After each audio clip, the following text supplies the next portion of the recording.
La croissance personnelle commence dans l'esprit. Série de 3 livres. Écrit et raconté par Libroteca. L'esprit puissant.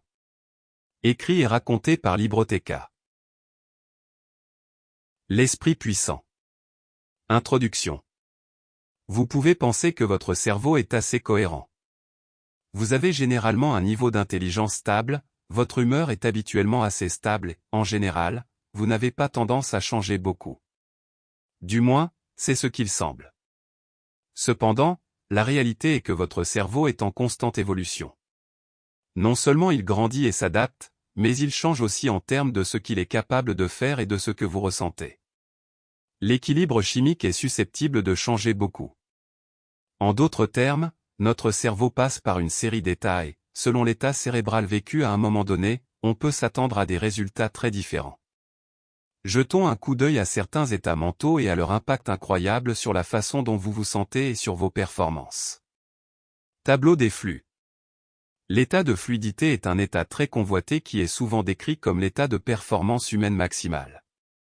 C'est un peu plus complexe que ça. Mais essentiellement, c'est un état dans lequel vous êtes complètement concentré sur une tâche particulière, généralement parce que vous la percevez comme très importante. En fait, cela supprime l'activité dans la région frontale du cerveau, ce qui vous permet d'agir presque par pur instinct et vous procure ainsi une clarté mentale et des réactions intenses. Combattre ou fuir. La lutte ou la fuite est un état de stress. Dans cet état, le corps libère de l'adrénaline, de la dopamine et d'autres substances chimiques qui activent le système nerveux et augmentent la force, tout en supprimant la fonction immunitaire et la digestion.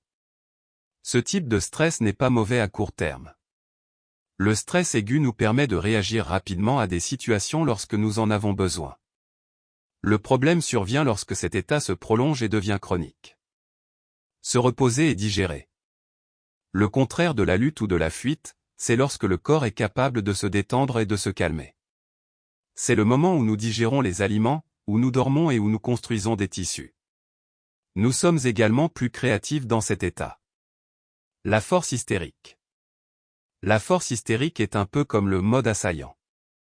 Dans des situations de pression extrême, nous produisons tellement d'adrénaline que nous sommes capables de puiser dans d'incroyables réserves de force.